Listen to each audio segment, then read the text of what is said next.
there's one thing you didn't mention No, that you I will didn't do mention. that. I will mention this. You know, It is not true. It's wait. Long time. I thought I was gonna get married to somebody from Abriba, and then I heard you guys bride price. I said, "Oh my God!" I'm gonna stay. I'm gonna go. I'll go to monk school. I'm gonna that's sign so. off to be a monk. Have they brought the bride price down? No, I don't know about. I don't think we do that. It's not an Abriba thing. I know all that Eastern part, like maybe Imo and all that Eastern people, but Well, Abriba, Imo is a whole different ball game. In fact, yeah, Imo is. so We won't Abriba even is go to like Imo. that. We won't touch Imo right now. That's my cousin went and got married there. Well, it was shotgun wedding, so I said, "Good for you." That boy don't listen. Hey everybody, Raphael Harry here. You're listening to White Label American. On this show, we dive into unique and diverse origin stories from immigrants and allies. Join us weekly as we break barriers, connect the past with the present, and peek into the future.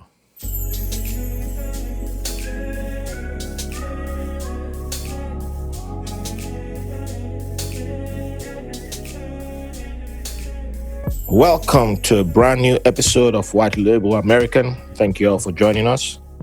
I'm your host, aka Ronin Rafa. To some, that's the shirt I'm wearing today. To others, it's just Raphael.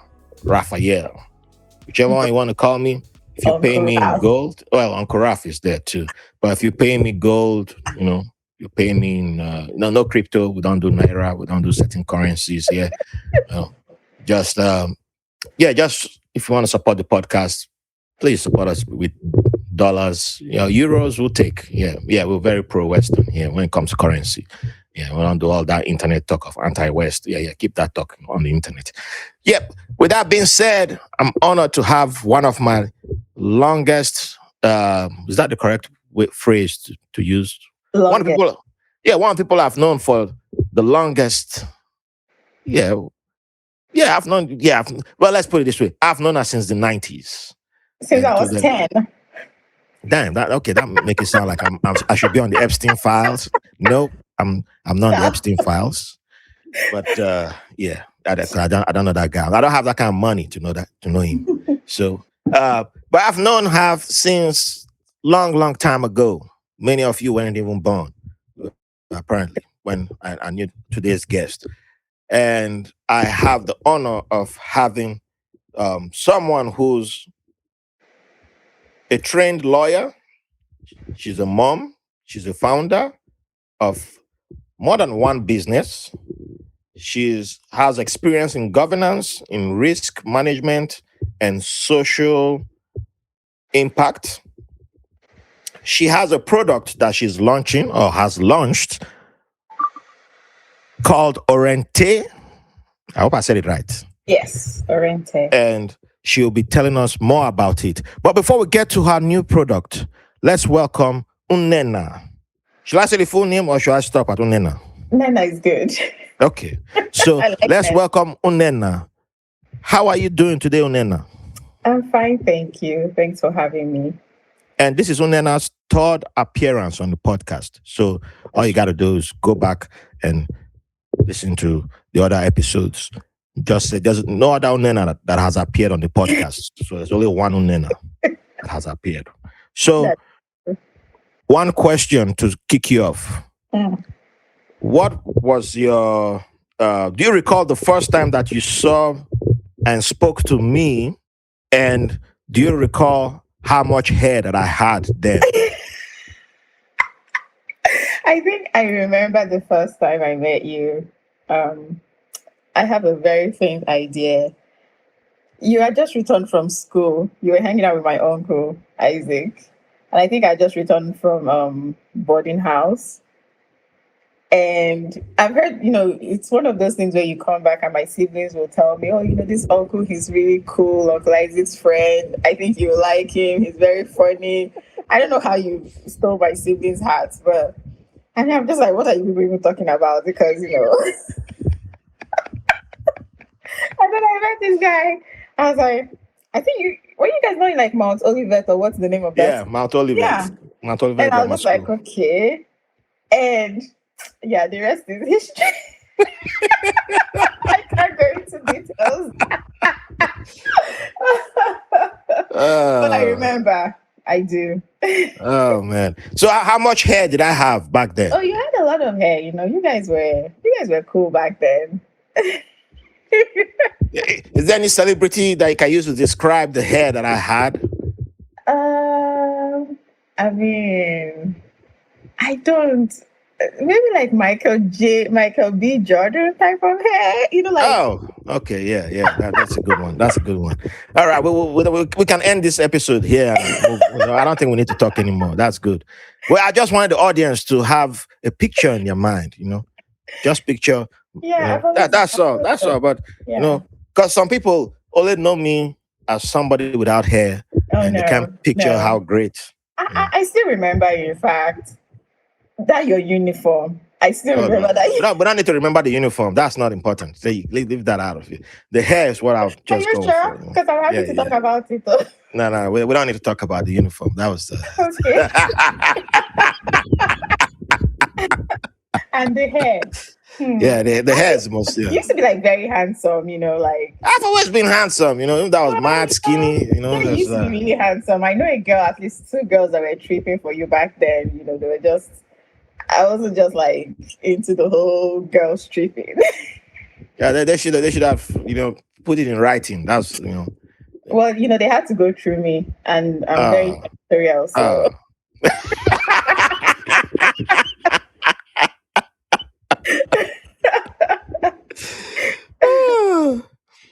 So now that the streets know, how good looking I've always been.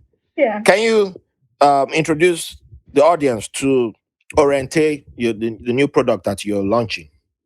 Oh, sure. So Òrentéh is right now. I call it my baby because it's still at the very young phase of it. But it was something that it's a project that I actually started sometime last year.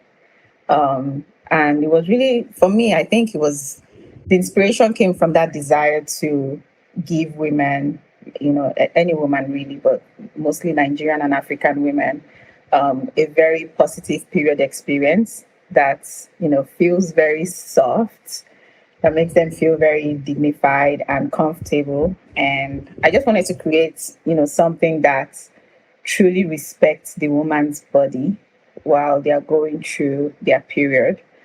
Something that women can trust, and especially on we're already going through a lot during our period. So imagine when one is feeling vulnerable and you have to deal with all the other products we have on the market. So Yeah.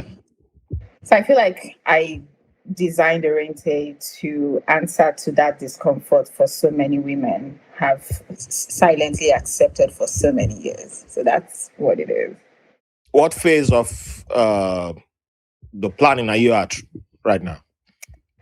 We are actually one step to the execution. Like we've designed, we've gone through everything. I worked with a group of doctors to actually design these products, dermatologists, allergies, just to make sure that there is no, like, this is something that's, so yeah, we are in the very final stage. Any moment from now, we will launch in the market, but I'm holding up till after the Lunar New Year. Oh, yes. I want to start the new year with something very positive and take advantage of this firehouse energy that is everywhere. So I'm all about the firehouse. Yeah. I'm done shedding, so I want to start on a very positive light. So yes, sometime either the end of February or definitely the first week in March, Òrentéh will be available to every Nigerian or really every woman in Africa.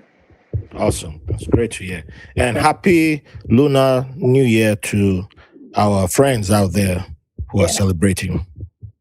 Because we have people everywhere who listen to this podcast and from different communities. Yes. So shout out to everyone. Very excited for it. Thank you. It's the year of the horse, right? Yes. Yeah. And I'm ready. Yeah. We got to stay ready. Yeah. So let's get to your origins. Oh, gosh. Can you introduce us to your city of birth? Oh, gosh. So I was actually born in Lagos, Nigeria. Um, Where in Lagos? where was I even born? I think, I don't know, somewhere in Apapa in Lagos. Oh, Yeah, Papa, I'm in Lagos. a port city. Yeah. But I spent most of my life in Ibadan, Oyo State. My parents are Igbo. My dad is from Abriba in Abia State, and my mom is from River State, Port-Harcourt, River State. Another connection you have with me. But Yes. And so yeah, I spent my childhood, my teenage years in Ibadan. I went to school in Oyo, so I speak Yoruba more than I speak Igbo. Uh, they can sell me in the East for sure, but I'm learning Igbo. But I do identify as an Abriba girl because I am just an Abriba girl. I love my culture. I love the Abriba people, and I'm learning about. I'm not very whatever about it, but I'm learning about Abriba culture, and it's amazing all the things I keep learning about Abriba every day. How we have like the age grade system. We have this thing where when you succeed, you go back home to bring your brother and help them, lift them up to the next level. Those kind of things. I think they call it akurula or something. I don't know what the Abriba term is for, or Abriba term for it is, but I know that's general Igbo. That's what they do. So Abriba is really big on that, and Abriba is what we call small London. Nobody should come and argue with me, but Abriba is small London of Nigeria. I've heard that before. So yeah. Now I will hold you there because I want you to, you know what, you've already answered some of this, but I think you can go further by giving the audience at least 3 unique things to Abriba that you want everyone who has not interacted with Abriba to know. Sure. So Abriba is in Abia State. One of the things I like about my culture is really the community. Like some other cultures where everyone, sort of do their things on their own. Abriba is a real community. It's one of those things one of those places where you're getting married, everybody will attend. Like everyone knows everybody. So sometimes I will meet a friend that is an Abriba guy or an Abriba girl, and the first thing I'll do is call my mom. Like, do I know this person? Or if someone is asking me out, kind of thing. Yeah. I'll call my mom. I'll be like, please, it's my cousin. Because that's how we are. Everyone knows everyone. Yeah. And one way or the other, you'll find out. So it's still something that happens in Abriba culture. And the food is amazing. Abriba food is just too good. We have esusu, which is my favorite. My grandma used to make that for me as a kid. It's corn, like grounded corn. It kind of mix it and make it like moi moi, but it's made of corn. Oh, okay. And you eat that with vegetable soup. Another thing I like about Abriba is really the age grade system. We have an amazing age grade system that's, I think, how we push for growth within the community. So you have this different age grade will at one point contribute something to either build a school or renovate a school, fix roads. So it's like people have money in Abriba, and we are not just, flaunting the money and saying, oh, we are rich, but actually giving back to our community and building the community. And it's like when you go to Abriba, most of the houses are the houses that you would find in the city. But we have it over there in Abriba. We have our own traditional ruler. We call him the Nnenna of Abriba Kingdom. And wait, what you call him again? Nnenna. Nnenna. Yeah. Oh, that's okay. That's the first time I thought it was an OB, but I think it makes sense now. I think somebody had told me back in the days. Abriba's rulers. Your word for king is different from. Yes. I'm a very, very proud Abriba girl. And then we have different, I don't know how, I know we have, like, Abriba is divided into several communities, but I'm from where they call Ameke in Abriba. Like, it's just cool to be from Abriba, honestly. If you're not from Abriba, I don't know what's wrong with you. Oh, look, here we go. Yes. However, there's one thing you didn't mention. No. that you I will do mention. that. I will mention this. You know, It is not true. wait. Long time. I thought I was going to get married to somebody from Abriba, and then I heard you guys bride price. I said, "Oh my God! You know, I'm gonna stay. I'm gonna go. I'll go to monk school. I'm gonna That's sign so. off to be a monk." Have they brought the bride price down? No, I don't know about. I don't think we do that. It's not an Abriba thing. I know other Eastern part, like maybe Imo and other Eastern people, but Well, Abriba, Imo is a whole different ball game. In fact, yeah, Imo is. so We won't Abriba even is go to like Imo. that. We won't touch Imo right now. That's my cousin went and got married there. Well, it was shotgun wedding, so I said, "Good for you." That boy don't listen. But No, I have a good friend. Well, we used to be good friends, and then life lifed, yeah, and you might actually know her, and she's from Abriba, and she also mentioned that she lives in Port-Harcourt, and she mentioned that bride price. I said, "Oh really. my goodness!" I said, "Oh," she said, "It's not cheap." I Uh, said, "Oh I think man, it depends on the Abriba." family, because Yeah, my yeah. own side, I think it's the our bride family, to be price, honest. in fact, I think for us, what is important is that you marry into a good family, and because you're coming into, or if you're a girl, you're joining our family. I don't think well, not my family, Sha. My family, we are good. Well, as Um, far as it's not Isaac being in charge of the setting of the bride price. leave my Shots fired. He still owes me. He owes me more than one bottle of champagne, so I always should well, take shots at him. call him. Yeah. Well, I can always embarrass him here, so he knows where to find me. Yes. Send my bottles or sign up for Patreon and then send the bottles too. So with thank you for the for answering the question on Abriba, by the way. It's Yeah, always good to hear of other places in Nigeria, yeah. because a lot of people always, when I meet people like, "Oh, I love Nigeria," and then they end up talking about only one place. I'm like, it's, okay, either you want to learn or you don't want to learn. You choose one. But yeah, that's why I try to show that there's a lot of the diversity Yeah, also includes us, and we're a yeah, very diverse place with yeah, diverse cultures, yeah. and it's a beautiful thing. Yes, it is. So I know you love Abriba. However, you got to move around Nigeria. You have a unique experience. Yes, I do. I do. And okay, should I ask this question? Okay, I'll ask this question first before I go to the main one. There's a main one that was trap you too. Oh God. So, with your experience all the time you were in Nigeria, Mhm. where do you consider your favorite Nigerian city to be? Oh God. My favorite Nigerian city will be Ibadan. I mean, that's where I grew up. Mm-hmm. That's where I made most of my friends till today. I'm in touch with, like you. I'm still Mm-hmm. in touch with a lot of my friends. So Ibadan is my favorite city. Yeah, it will always. My siblings were born in Ibadan, right? My brother and my sister were born in Ibadan. So I also consider myself an Ibadan girl because, you know, it's cool. How will you describe Ibadan to someone who's not familiar with the place?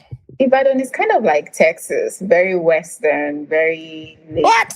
That's the first time that's the last time it ever come to my mind. Okay, let's say that. I'm a Dallas girl, so Ibadan is very laid back. Ibadan is one of those places that you can actually raise your kids. We still have the culture, like if you're into the whole family oriented kind of stuff, Ibadan is definitely, Ibadan would encourage that kind of upbringing and environment for you.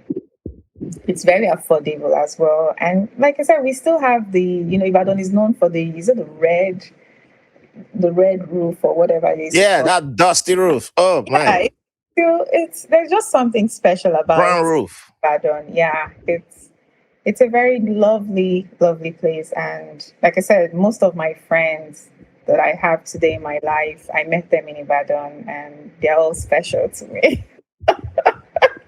Man, there are a lot of special people there. I ain't gonna lie. Yes, There's all my somewhere special too friends are special from for me to be Ibadan. around. I'll put it that way.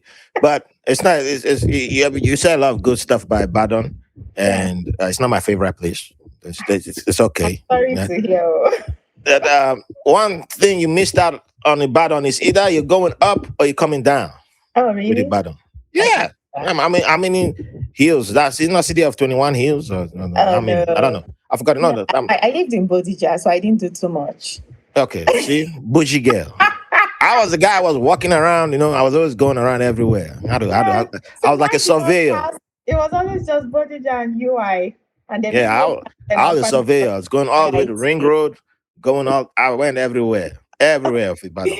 I don't. 2 weeks ago, I had one of my friends from Ibadan visit me, and we were watching, this YouTube video, and we were just watching areas in Ibadan. I was like, I don't even remember the names.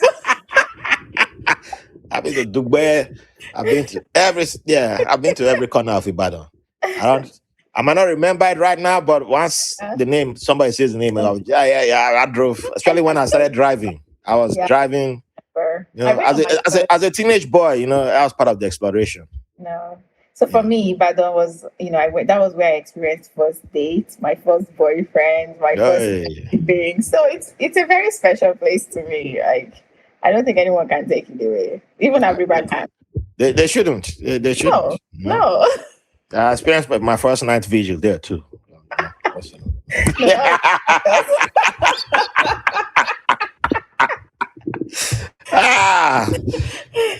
So, staying with, I think the answer to this next question will also be in Ibadan.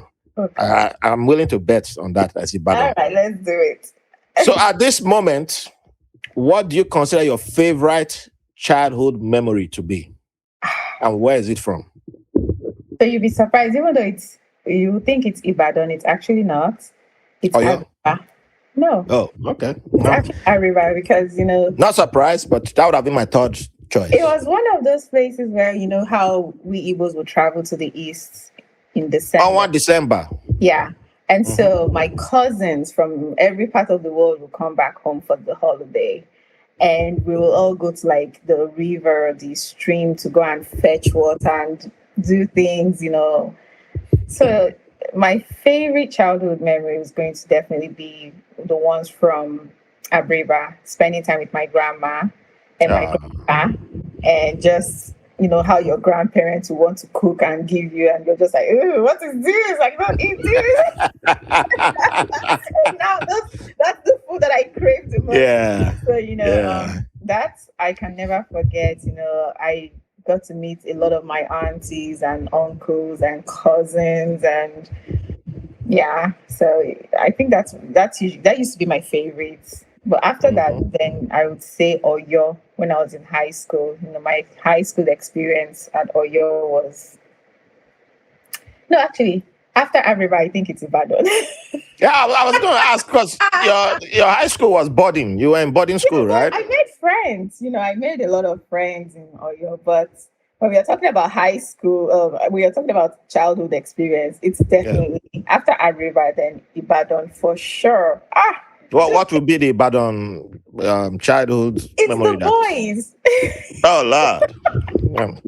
I wasn't prepared. I might have to not send this to Isaac then. Well, go ahead. Share one. Share one. I just had a lot of experience growing up in Ibadan. Like I said, a lot of my friends are from there, and like how you be sneaking out to go and talk to your friends because your parents will be like, by 4 p.m. I don't want you out of the house. Then I'll have friends that will be like on the next door neighbors will be playing music. That's how we communicate. Those kind of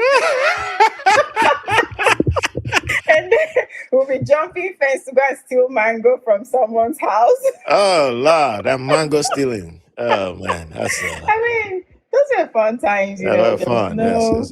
And I think for me, the most important and special was my dad.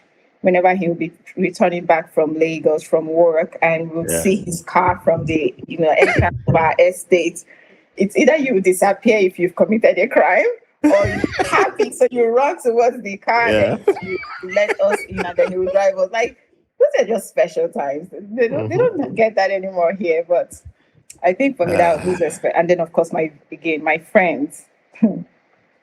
Those my friends were interesting, I made a lot of amazing friends, and they still are in my life till today. My one of my very good friends, Dele, Jide Ogita, was always very protective of me, and he won't let anybody talk to me, and anybody that approached me, Jide will tell me right from then if I should go or not.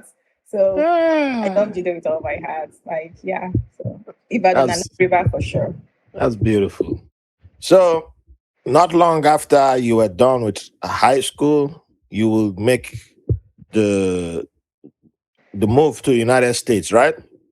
Yes. Well, I went to college, but then I moved to the US. How did you end up officially in the US?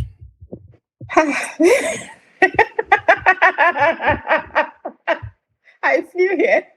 Well, Yeah, right. Yeah, you remember the airline that you took? yes, I do. I even remember my seat number. Oh wow, okay. That's the first. I don't think anyone has But recalled yeah, their seat so number. I don't remember I mine. I do. But after everything, went to college and all that, I got married, and my partner at that time was here in the US working, and so it was a no-brainer to move to the US to come and start a family, and so that's how I got here. So, what airline did you fly? Am I allowed to mention it? I Yeah, yeah, can. Okay, yeah. okay. It's KLM. Dang, again. I have very good That's memory. KLM needs to come sponsor this podcast because the majority of That's people who've why flown to America have been on KLM. I flew KLM too. yes, I do KLM. I will never Ah. forget. So you also did Amsterdam. Mm, yeah. How long was your wait at Amsterdam? I don't remember. I was just too excited to come and join my partner at that time, so I wasn't really paying attention. So I remember that I was issued the wrong visa. So when I Oh, got into America, I think I flew in through DC. They had to like cancel my visa and then reissue a new visa for me, and I oh, almost missed my flight. But they were so gracious to, I don't know what they did, but I didn't miss my flight. So I was just yeah, like, different times, different yes, times. yes. It was a pleasant If experience. if it were right now, that meant whoops, U-turn. Today in today's in I today's beg, travel, I that's beg, U-turn. I beg. My hand not there. Hey, people now don't know. People now don't know. Yeah. People now they're like, well, everybody just talks as if it's. I'm like, yeah, people don't understand. People don't understand. Oh man, but you know what? Before you even talk America, let's talk going to the embassy. What was that like for you? It wasn't as bad as, so I think at the time when we applied, so Hmm. we applied for the H1B, the work visa, right? So Yeah, I it don't even wasn't really a remember mine. very popular visa that people would apply for. So I think, if I remember, I think there were only two people that were issued that visa that year. And now I Oh got wow. September of 2005, I think, or 2000 and something. So I remember the visa, the officer telling me that, you are just the second person to get this type of visa in the whole of this country. I was Oh, feeling very special. Back then, like, I don't know about today. yeah, special. So. I mean, I am special. I mean, are you kidding? I know that. But yeah, I don't know about now, but back then, I think that was, so it was very easy for me. I didn't have to do the whole going to church and going to pray to the.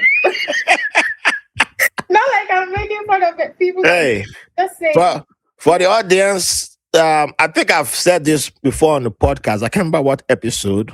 yeah, Um, but if you go like during my time, before I even went for mine, somebody who he fell into the MAGA crowd yeah. eventually, and then I guess he's back in Nigeria now. I don't know if they deported him or not, Mm, but I remember going to the embassy with consulate in Lagos with yeah, him, yeah. and he went for his interview. So I was like, them 90-day fiancés. He before 90-day fiancé was a thing, he was one of them because he Oh, met wow. his woman through Yeah, Yahoo Messenger, and then she came to oh, Nigeria and married him. So it looked like 90-day fiancé. It looked yeah. like he was based his the show is based on his life, to be honest. And he, so when he went for his interview, I was the guy because he didn't know Lagos. Yeah. So I was already in Lagos waiting for mine. So I knew my way around. So I took him to the embassy, to the consulate. Yeah. And I'm waiting outside. And then you will get somebody will show up and like they had this sitting area where we could sit down opposite the consulate, and then somebody will show up like, greetings everybody, good if it's morning or afternoon, good morning. I was on my way to Ikoyi, and the Lord said to me, you must come down here, and there's somebody here needs your message. Somebody here needs your message. You have a person in here. This is their 4th time of applying for the visa. The Lord wants you to know today is the day that they will get their visa today in Jesus' name. You're not gonna say amen or not? Everybody gonna say amen. Yes. Even Muslims are saying amen. That was really sad. Everybody saying amen. Before you know that, as soon as the guy is done preaching, you're gonna be like, well, you don't have to give me anything. I just came here to deliver the message from the Lord, and that's all I'm here to say. And I'm going now, man. Everybody gonna start giving them money. Like I was like, damn, that's a good game right there. And then the next guy gonna show up, and they're like, wait, what? The Lord told me, oh man. And then this keeps going the whole day. People, and then even Muslims are doing it too. And I was like, wait, so the first time I showed up, it happened the whole day. I was there from, you're there in the morning till afternoon. Yeah. And it's just one guy after another. This same thing. And I was like, how much am I gonna give you all? So after the 3rd guy, I stopped giving money. Yeah. And when my mom came with me for my own visa, my mom was saying she had given. I was like, oh no, don't be giving people. But when you hear this same talk, I'm like, man. So I was like, no. Stop giving them money. It's okay. I'm going to get my visa. It's fine. You're not giving them money doesn't mean I'm not going to get my visa. But after that first time, they got me good. And I was like, all right, But it's a whole industry out there. Like, man, you just show up there and say, hey, I was going the other way, but the Lord told me to come here. You got one guy there. He's been denied 2 times. Yes. Raf was denied 3 times actually. Oh wow. He's gonna get his visa today. Yes, amen. Amen. You know what? Take the money. Thank you for coming here to tell me that Raf's gonna get his visa today. Yes. I think for me, the only time they denied me was because I was missing a particular document, and everything had to be correct. So every time I went, they'll be like, there is something missing. And then I remember calling, my partner. Then I'm like, hey, this is missing. And he would tell me, you have it there. But me, I was like, yeah, we were all novices to the game. But eventually, it wasn't even about that I wasn't qualified enough. It was just that there was something that was missing in my document that I had. I already had it. I just didn't know because they always like when you went for your visa. Did you have that thing of the Nigerian employees at the consulate harassing you, like when they spoke to you, were like, hurry up, give me the document if you don't have it. No, at all. They were nice to you. Yeah, my parents are in Nigerian government at that time, right? So it was very easy for. I mean, I remember even going. I think I had police. I don't want to mention where my parents were working, but I had one of their officials with me. So it was very easy for me to just walk into the embassy. I stayed in line when it was my turn, so nobody harassed me. I went straight, and when they were going to issue me my visa, the person was lovely. In fact, they asked me to, like a lot of time it was like, come back on so day with this document, and I didn't know the document. Come back again. So it was more like appointment until I finally figured it out. I was like, oh, this is what they've been asking for. So I didn't really experience the whole. Someone also just born. Good. My name is Obiageli for a reason. I did not come into this life to come and stress. That was good. You didn't have to go through that trauma because the very first time I went to the consulate, I'll never forget this memory. I saw a guy walking out, and he had just gotten his visa. He looked like one of them. Church bros from Deeper Life with oversized shirts. Yeah. The pants probably oversized, but mad skinny. Yeah. But this bro how I knew he had gotten his visa? He was like, I'm done. Yeah, bye, all of you. And he was kicking every sign. And he saw the police and he gave middle finger to the police. And police were even laughing like, oh, my brother, look you don't, give us, what we still chop now, because you leave us now, we go chop. And he said, I'm done.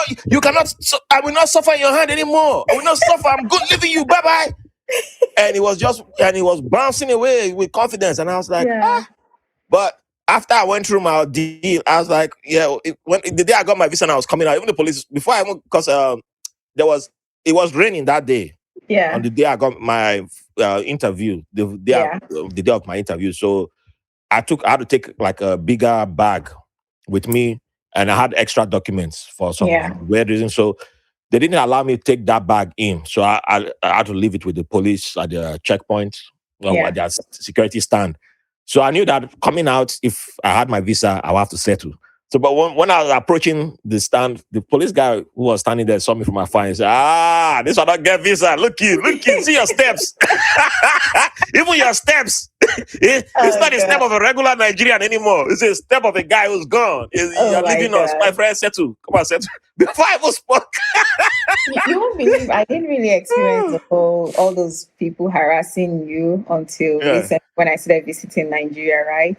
Yeah. And they will stop us like when we are going somewhere and we are coming back, returning from somewhere, and they'll be like, come and settle us. Come on, your boys need to drink now. Your boys. Yeah, one time, and my partner is a very, he's a no-nonsense kind of person. So he would just be like, let us go. And one time I was like, dude, you need to like slow down so that they don't shoot us or something.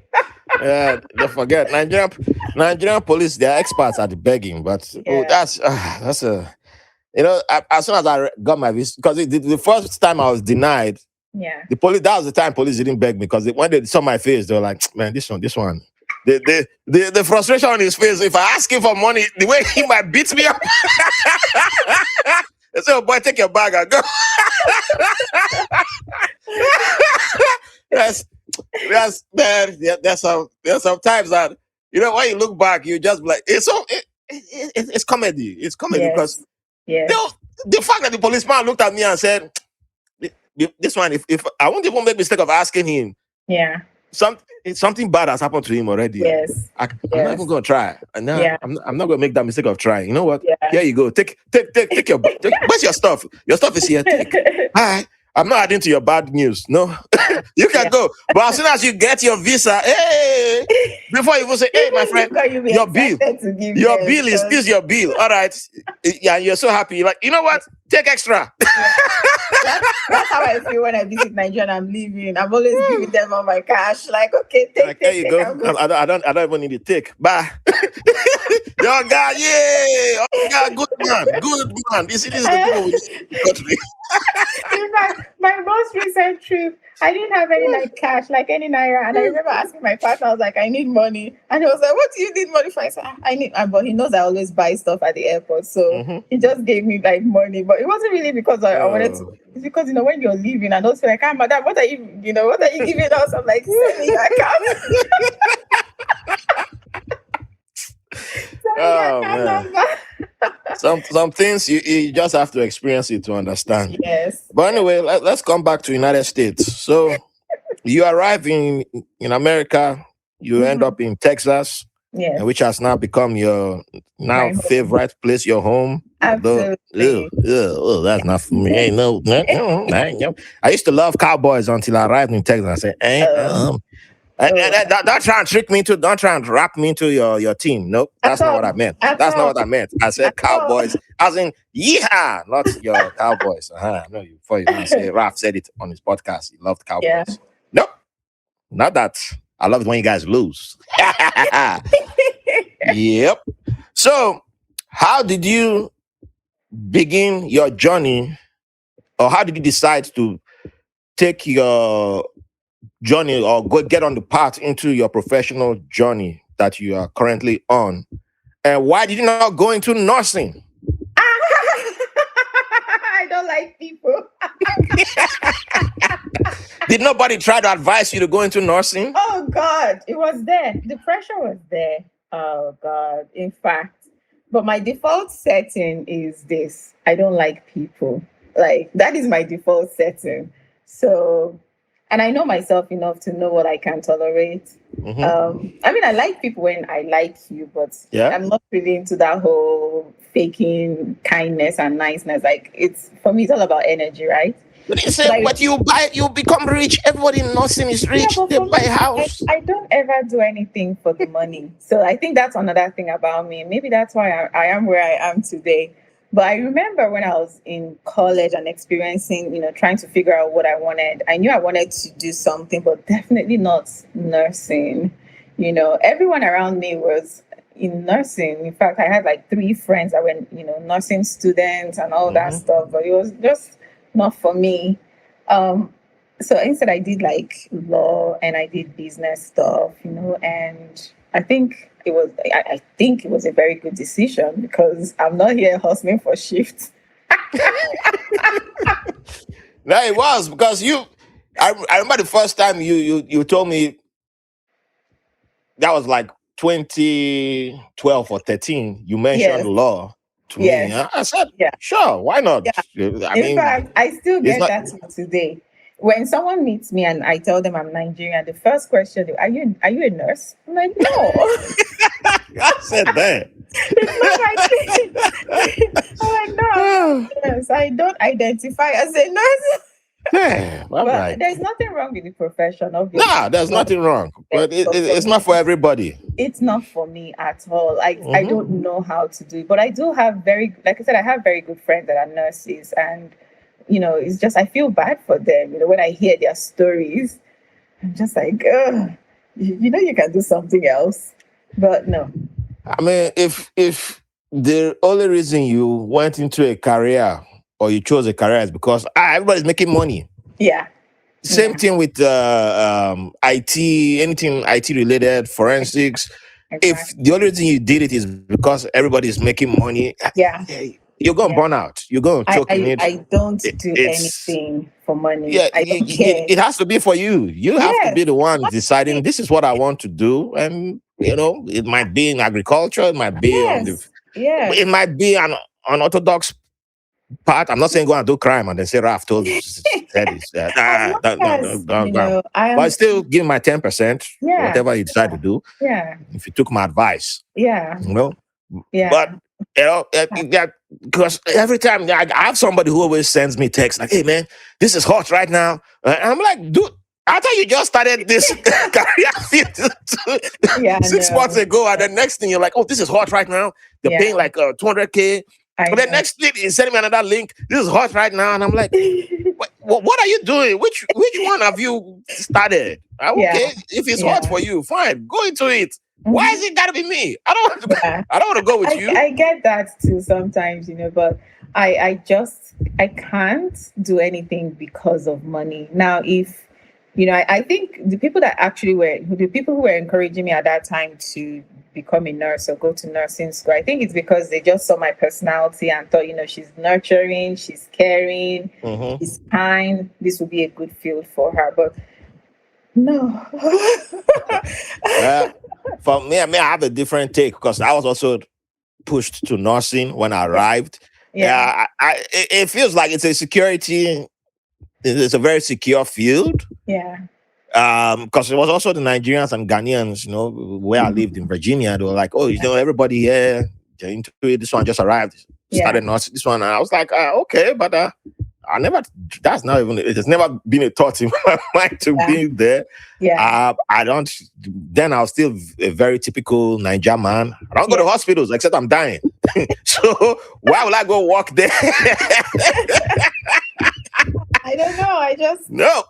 It's So not calling. I was that was the last thing on my mind to go work in to go be a nurse in an Yeah. environment that and the crazy thing is that there are other careers available within the medical field that we could push, and Yes. they just skip over that and say, "Oh, because I know 2 3 people as Yeah. nurses, Yeah. you must go be a nurse." And I'm Oh like, gosh. no, there's we can push other things to people. There are options. In fact, I think like my cousins, I have like three cousins who are like nurses in America, and these are like my favorite cousins. So Yeah. And then I have a cousin who's also in UK. She's a nurse. My younger sister is a doctor. Mm-hmm. So like I have people in the medical field, but I just can't relate. I'm more of I think I like to use logic on so many things, and I won't be able to understand a lot of It's things it's happening it's there. not for you. If it's for you, you It's would have not. done it. That's I Yeah, mean, yeah, yeah. you would have already But I been in think the also field. they were shoving it down my throat because of the money, and I Yeah, just that has been like the number one selling point. Like, oh, look, this one bought a house. This one came to yes, America within 5 years. She already bought a house, yes, paid off most of the mortgage. She's married and happy, and did it. And then, well, now the person is divorced, by the way. And it was a very bloody. Yeah, we're not gonna go that far, but yeah, it wasn't like the happiness. I don't know about the happiness, but yeah, yeah, there's a lot of. I'm like, no, just if somebody just arrived and you want to help them find their way, help yeah, them. Don't yeah, just say nursing. yeah, It will be for some people, it's not yeah, for everybody. yeah. That's just the hot, that's my hot take to put out. I don't even think it's a hot take, but let's say it's a hot take. So one thing that I admire about you that I know it's not easy, especially being someone who went to college much later in life. Yeah, You got to navigate college and a career as a mom. yeah.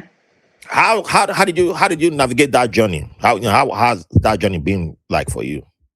It's been an interesting journey.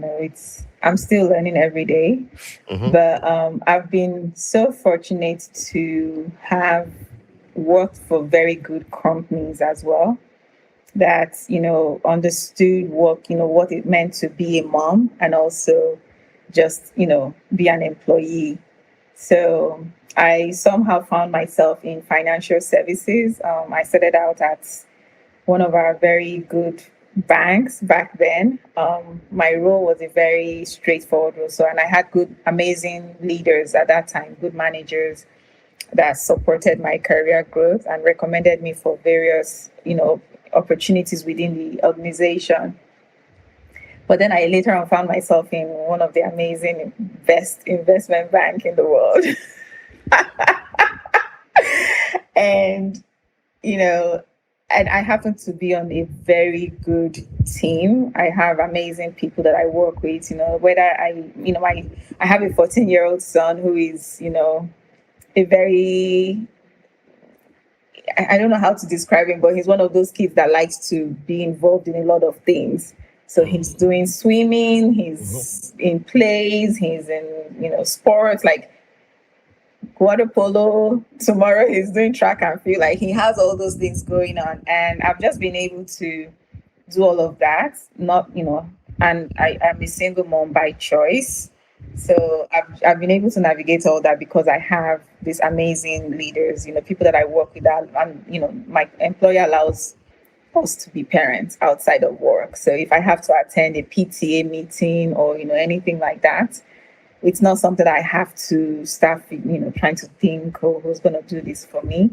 But we also have amazing benefits. When my son was younger, I used to take advantage of all those benefits that the company offered. That sometimes you have a nanny come stay with your kid at home, so you can go into the office. And Yeah. now that we have the option to work from home, I work from home for the most part. So like this, in fact, this is my office desk right now. So I work from home. I'm able to like log off time, sometimes to just go be a mom and then come back and, it's like I've just been very fortunate to be in very good places that actually encourage being a mom and just navigating my career.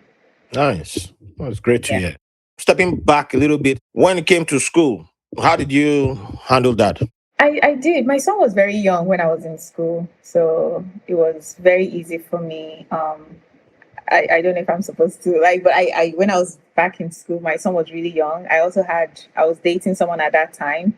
So he was, when I had to travel for school, he was there to watch my son while I was away. Oh, And yeah, so and whenever he wasn't available, then I had to, get a nanny to watch my son. But I figured it out, I always figure things out. So I know you personally, so yeah. is it? I I know, but I asked that question because I don't know who might be listening out there Yeah. and what they're going through. I mean, you know the Sometimes, story at least to an yeah, extent, so I was able to yeah, figure but it out. somebody might need to hear that if, Yeah, so that's why I always yeah. try to, No, I always get tell your take. people, I always say, getting a divorce or getting divorced is not the end of the, at least it's not the end of life, really. In Yeah. fact, for me, I think that was when I grew up. That was when I Mm. actually matured because then I had to be a mom and be a dad and provide for my son. And, I had to be mentally okay as well. So, and I just, honestly, I mean, even you were part of my journey, if you remember. I don't know if you Yeah. remember, but so I've just been blessed with amazing people in my life that, when things were not, when I wasn't sure of where I was going, but there was always someone there, just holding my hand and trying to guide me to navigate. So I'm not going to say I did it all by myself. I just had an Ah, amazing community of friends and families to really guide me through. So yeah.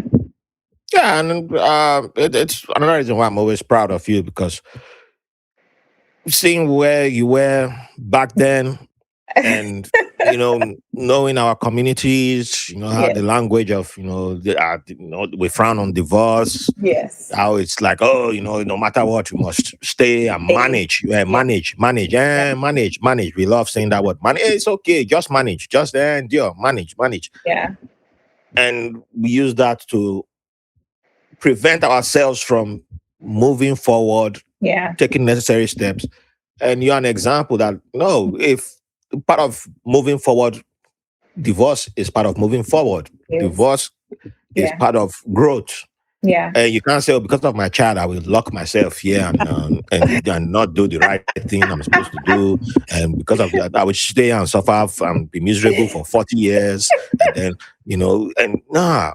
And you refuse to be that, and you broke that cycle of, Yes. Yeah. and somebody can put up that meme of, oh, our parents never divorced for, they were together for 50 years, even Yeah. though in the picture, one person is looking miserable. You were like, you had goals because you told me the goals Mm-hmm. 2012, and I was like, wow, Yes. those are big goals. Yeah. I didn't say, don't try it, because you're a Yeah. woman. Don't try Yeah. it. Oh, go Yeah. ahead. If Yeah. that's what you're dreaming for, you're aiming for, go for it. Yeah. And you've knocked out most of the goals that you told me. And I'm I always looking at have. it. I I'm have like, actually. damn, this Abriba I have. woman. I'm always Wow, always maybe I should proud have of gone to drink myself. Abriba water too. There's some Yeah, you goals. should see. I'm telling you, everybody, there's just something about us from that side, Abriba. Go and drink Abriba. You know what? You come support this podcast so I can go and drink Abriba water.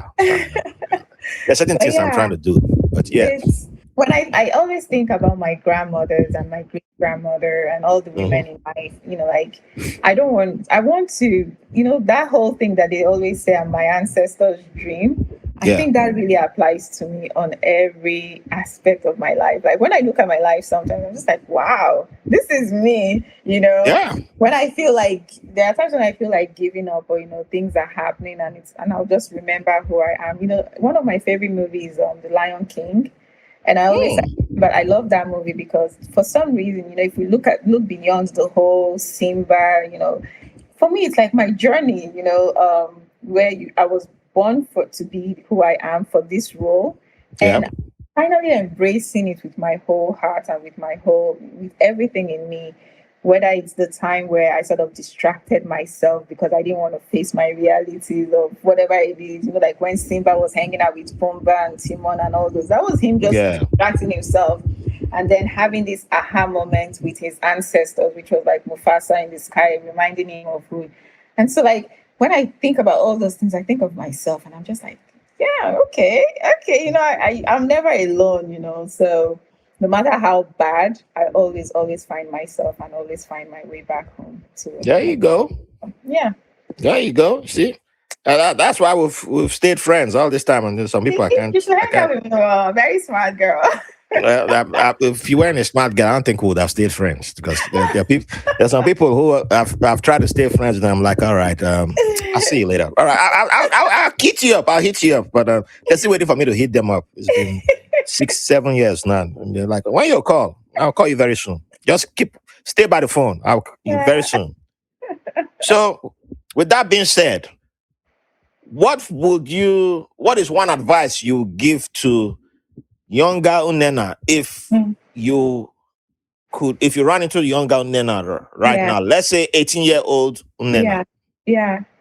And this Oh not my me trying to God. give your age, by the way. This is a very good question because, believe it or not, I just recently started doing this whole healing my inner childhood, right? It's been an amazing journey for me. So, like, even though, yes, my childhood, I had a lot of friends and everything, but you also know my dad was a very strict guy and he was never at home. And so as an adult, I found myself in several relationships with people that, I felt like it wasn't a really healthy, dynamic for me. And so recently, in fact, I remember telling my current partner that, look, I'm really trying to be, I really want to, there's something in me that I feel like I need to connect with that myself. And so I started this whole journey of healing myself, that Nnenna. So I'm right now at my 14-year-old. But if I were to meet the 18-year-old Nnenna, I would definitely tell her to just hang in there, trust yourself. You got it. You are enough for yourself. You don't need anybody else to make you feel complete. And focus on your studies because your school will take you to everywhere. I love school. So your studies will open doors for you. Yeah. And find something to be very passionate about. Always give back, because you're going to be very successful and you have to carry everyone along, or at least carry people who are less privileged along and take care of people. So I think that's what I would tell my younger self. I don't know.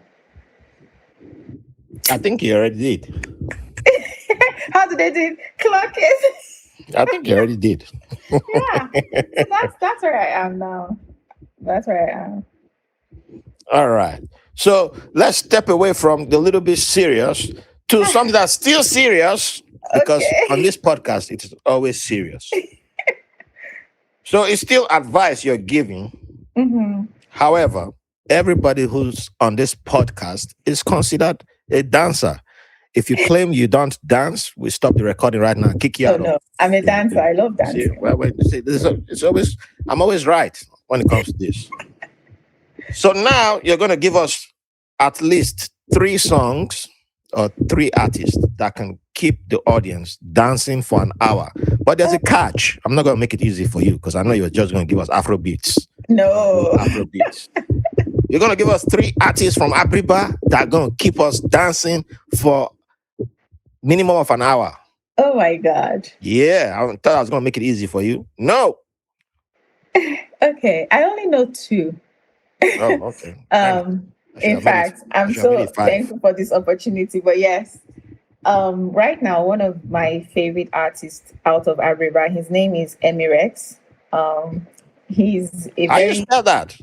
Emirex, as in X-ray. I don't think I've heard that one before. No, he's a very young boy. He's a young boy. He's at University of Port-Harcourt studying, I think, theater arts or something. But he sings really well. Okay. Any song you want, just ask him. He's a very good boy. I enjoy his music a lot. So, and he's from Abriba. Another one, I don't know about this one, but I listen to him every now and then. He's also from Abriba. His name is Paul Mokocha. He's a Christian artist. Hey, reminding me of my late uncle. Well, that's Sunday every music. now and then I listen to him, but I really don't care so much for him like that. But because you said Abriba, I think they are the only 2 people from Abriba I know that are musicians. No women singing from Abriba. No, Abriba, we are busy building career. We're very ambitious over there, You're the first daughter, so you have to represent, okay? So we are busy doing things. Singing is not career. I don't know. Abriba women into writing. No, we are very, we are more in like lawyers and bankers and doctors. Yeah. I believe it when I see it. Then what I like is, I love music. I'm sure you know that. I love music. But lately I've been listening to Katy Perry I know it's an old. That's we have a thing of not the most popular names, so I understand, we'll but I'm scratch just that out of the. You won't even hear it on when this episode come out. We'll scratch that one out. okay. Let's see. Katy Perry. I like Dark Horse. I like Dark Horse a lot. I'm so obsessed with that song. I don't even know why. I don't know that song. I've been hearing, thanks to the real owner of this podcast. There's one Katy Perry song that has been scratched into my brain now. But another one I like is that Tiger song. Yes, that one. But I like Cardi B. I love Cardi B. Well, I was going to protest before, but Cardi B and me, we go way back. Way back. So that's my home girl. That's my home girl. Her latest album, The Am I the Drama. I love that song.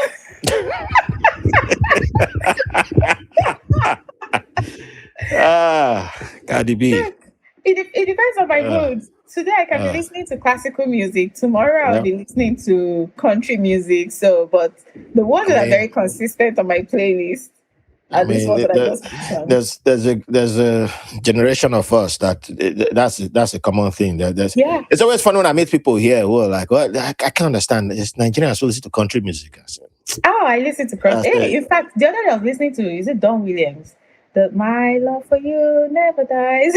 Yeah, we grew up on that, so I don't know. But the people, that's why I always laugh. I'm like, people don't understand. There's diversity. It's not this the Afrobeat generation. They're one track ponies. I'm sorry, it's one track ponies. So they don't. I found myself in this. I was on social media and I was just like doom scrolling, right? And I found myself in this millennial music thingy where they're like, you're a millennial. They were playing like Backstreet Boys to Men, all those. Yeah. I was like, oh my god, I was supposed to go to bed though, but no.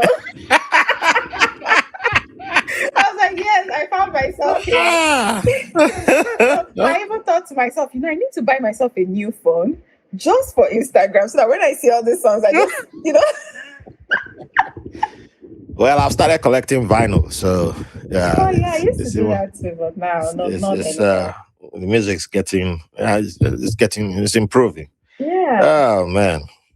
All right, so you've there are some other questions that I had that you've technically answered already, so I don't think I will go into that anymore. But you've given me enough of your time, so yes, I think this would be a good place to wrap up for now. You can come back again. We will always have you. We'll always keep having you more and more because you're one of my favorite people. Yes, you're among my top. You should definitely look into my friends. This one's at the Kunda. If you're asking. Oh no. Off air, we'll do that. We'll do that. Yes. We'll do that. You should be asking your guests. We are not officially done with this with you yet. Oh no. So no. There's still one more. Well, technically two more things. Okay. So to officially wrap it up, final question: what would you like to leave the audience with? It could be a quote from a book you're reading. It could be a mantra that you live by, or it could be a line from your favorite country song, or it could be a line from your favorite Fuji music. You thought I would leave that one out? No, I know you dance to Fuji. I do. So anything. It's your moment to just freestyle. Don't freestyle too much. For me, it is. There's a lot, but I'm reading this book by her name is Bay Dixon. She's the founder of the Honey Pot. Oh, I've heard of that. Yeah, it's kind of like Òrentéh. It's like a feminine hygiene products company. Yeah. And ever since I started reading that lady's book, I have been so inspired by her story, and it's so similar to mine, how, you have this conversation with yourself, with your ancestors and all, like, it's very inspiring. So I don't have a quote from the book, but I feel like what I got out of the book is really trust yourself. And if you feel like you have to do something, don't doubt yourself, just do it. So to be honest, I think she's my inspiration when it comes to a lot of things now. I don't even know her, but she's definitely an inspiration. I admire her very much like that. So yeah. people don't. You don't have to meet people before they can be your inspiration, even mentors too. So, yeah, that works. So, please plug in again. Let people know where they can find you. Also, and if you want to plug in a website or app for Òrentéh right now, or you want to wait a little bit, that's fine. But if you have anything to plug in, here's your opportunity. I'll plug myself in. All right, there we go. I don't have any. I have an app, but we're still developing that. Okay. So next time I visit your show, I will have a lot of information. In fact, I think it's going to be about Òrentéh, and I'll bring my products and all that for demonstration. But right now, nobody should come and be finding me. I'm hiding. Hey, that's fine. That's fine. We got you. We got you. We got you. So thank you for coming on the show. I said, wait, is Abriba's thank you different from Igbo? Yes, the way we say thank you is different. We say ka, like Ka. K-A, yeah, ka. Oh, that's easy. Because who was I talking to? Oh, yeah, I was interviewing somebody from Tonga in Zambia. Yeah, thank you. I already forgot that. Yeah, thank you. And Bemba, which is the biggest ethnic group in Zambia. The thank you from Bemba people is like 3 pages long. I was like, you know what? Just Umbana, I'll tell you. So Ka. So Ka for coming on the show. Yeah. You know, I always love you. Yeah. One of the few people that I can tell I love you in real life and on the show is the same. It's the same. There's no command, no K leg there. You know? She's one of the people that if you mess with her, she can tell you. Mess with her in real life, you can see me at the door like, hey, what happened? You know, so yeah, it's one of my favorite people of all time. And nothing but love for you and wishing you success on the launch of Òrentéh. And to everyone, be on the lookout. We got more information coming your way. And I don't know if this will be episode 200 yet. Oh wow. I do a terrible job at counting, but keep supporting the show. Keep doing good. Yes. And thank you for the privilege of your company.